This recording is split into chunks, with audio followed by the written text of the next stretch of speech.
Happy New Year, everybody! I'm back, and I have been thinking about all the money that Jim Morton is costing the taxpayers here in New Hanover County and in the state of North Carolina. So let's get into it.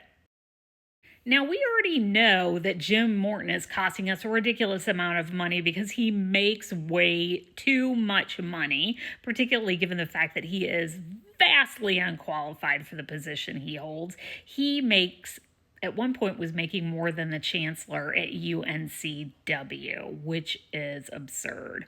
But I will give you all a shout out, and Rachel Keith in particular of WHQR, because I think all of us keeping eyeballs on it, talking about it, and talking about how disgusting and heinous it is, prevented the board last year from giving Jim a huge raise. Now, up to this point, they've given him a 47% increase in his salary. So, not too shabby for 2025. But that's not all. He's been costing us plenty of money in legal fees because he thinks he's the king of CFCC. And this board has done everything they possibly can to back up that assertion. When we look at legal fees that have been accrued under Jim Morton, we have to look at the case of Ray Funderburk, which I've talked about at length. Now, we know that Ray Funderburk has sued the college because they removed him from the board. The stated reason that he was removed from the board was because they allegedly say he pressured an instructor to increase a student's grade.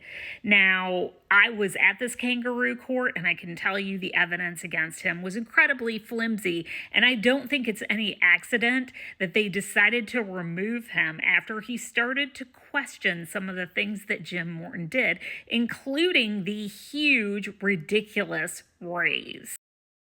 All right, we got to bring the receipts here. So if we look at legal fees that were accrued by the college in 21-22, you can see almost $50,000, not out of the realm of possibility with various things going on at the college. But then once Ray sues the college, you can see this huge increase in legal fees. By the way, I think Ray absolutely should have sued the college. I think he was absolutely within his right to do so. And I hope he wins lots of money.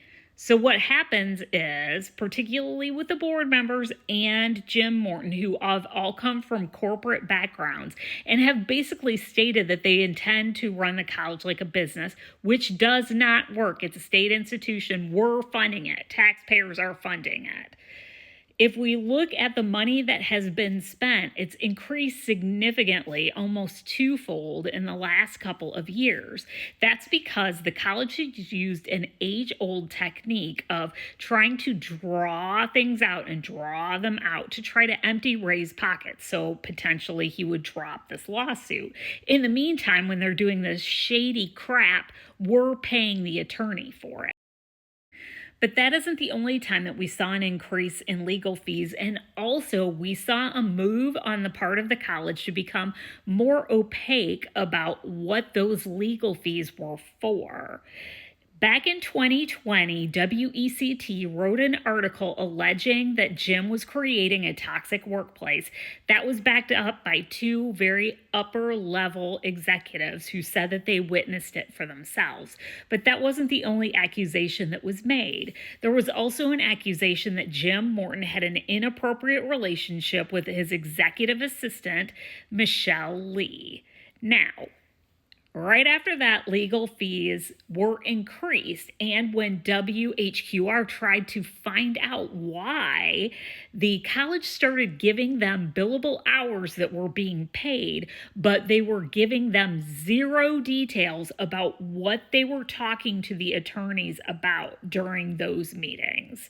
Now, I believe, based on my own feeling about it and some whispers and gossip, the reason they didn't want to tell WHQR what they were spending on legal fees was because Jim was attempting to do damage control to hide the affair that he was having with Michelle Lee.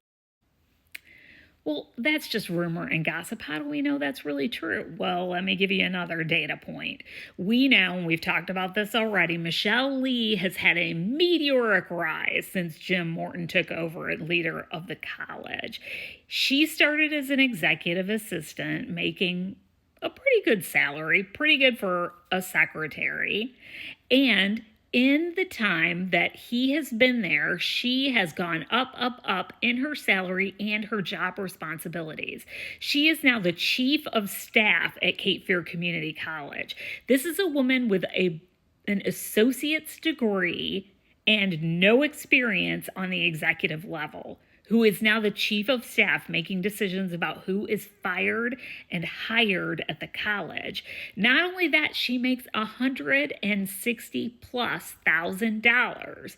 Now, as a perspective, you may not be from North Carolina, so maybe you don't know what average salaries are here. When I was working there, with 20 years of experience and a master's degree, I was making approximately $55,000. Michelle Lee was making 3 times what I made. Things that make you go,